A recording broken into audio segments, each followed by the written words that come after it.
Lalu kita harus paham, ujian dan musibah ini untuk siapa Ustadz? Untuk orang yang beriman.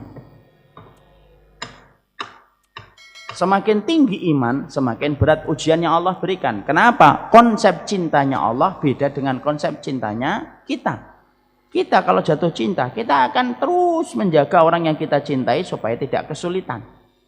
Itu kita. Tapi Allah itu punya konsep cinta yang berbeda dengan makhluk. Allah itu kalau jatuh cinta, malah Allah itu nguji.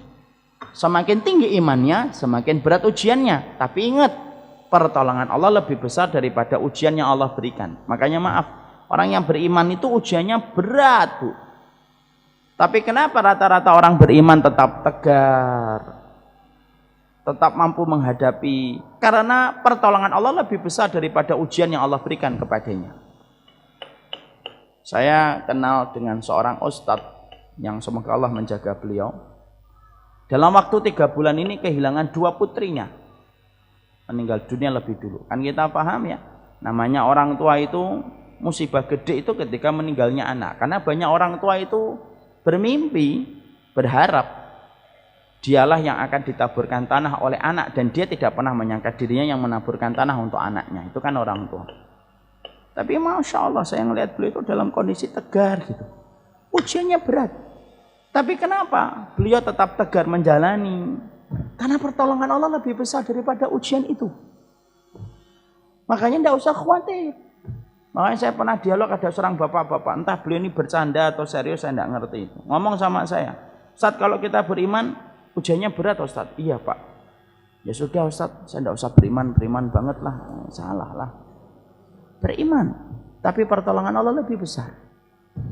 Makanya kita jumpai orang Palestina itu ujiannya berat. Ujiannya itu karang gede, gelombang gede, bukan gemericik, bukan bola kerikil. Ujiannya apa Bu orang Palestina Bu? Makan pagi belum tentu makan siang, kumpul pagi belum tentu kumpul malam. Itu ujian orang-orang Palestina, orang Suriah. Tapi kenapa ya rata-rata dokumentasi foto yang terekam dari kisah kehidupan mereka didominasi foto-foto itu dengan ketenangan, keteduhan matanya, dengan senyuman, padahal keadaannya tidak menentu dan mereka tidak tahu sampai kapan keadaan semacam itu. Listrik mati, kalau listrik mati pas banjir. Kalau mereka sepanjang peperangan itu listrik mati. Makan di mana, kerja di mana Bu kalau sudah perang itu? Tapi kenapa kok mereka tegar Ustaz? Karena pertolongan Allah lebih besar daripada ujian yang Allah berikan untuk mereka. Akhirnya apa? Ujiannya 5 kilo, pertolongan Allah 10 kilo. Tidak terasa lah 5 kilo. Dan pernah nggak kita dapatkan orang-orang Palestina Suriah itu mati bunuh diri? Tidak ada. Tidak ada yang mati bunuh diri. Pernah dengar berita gitu di portal berita, satu keluarga di dataran Gaza mati bunuh diri karena frustasi menghadapi situasi yang tidak menentu? Tidak ada Bu.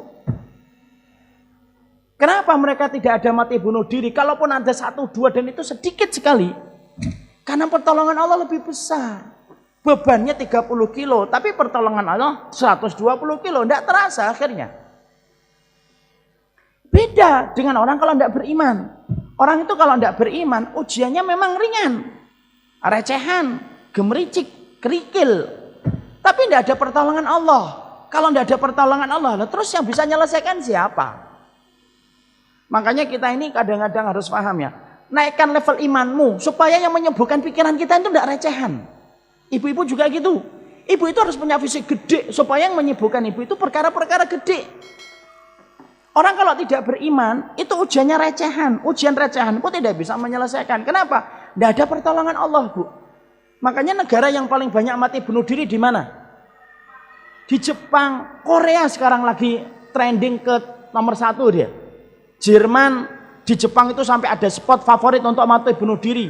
Loh, mati bunuh diri ada spot favoritnya. Dikira kafe. Mati bunuh dirinya harus di tempat itu dia. Kenapa mati bunuh dirinya banyak? Bukan karena rumah mereka rusak, bukan karena anak mereka meninggal, bukan karena kemudian mereka tidak menentu kondisinya. Kondisi mereka itu fasilitasnya bagus betul. Tapi kenapa kok mereka kemudian mati bunuh diri? Karena ujiannya kecil, tapi tidak ada pertolongan Allah. Akhirnya sesek dadanya. Karena yang bisa menyelesaikan persoalan hidup kita itu bukan kita, Bu. Kita ini makhluk yang remah. Yang bisa menyelesaikan kehidupan kita itu Allah. Makanya kalau di Korea, apa pemicu dan pencetus mati bunuh dirinya? Bulian, masalah fisik. Disebut hidungnya pesek, pusing, kulitnya kurang putih, bingung. Disebut kemudian fisiknya begini, frustasi dia, Masya Allah. Padahal kita ini, saya disebut kulitnya hitam sama matang, sama busuk, tenang aja nyantai. Ya ada masalah, karena memang nggak terlalu penting buat kita. Disitulah kita paham, itu ujian.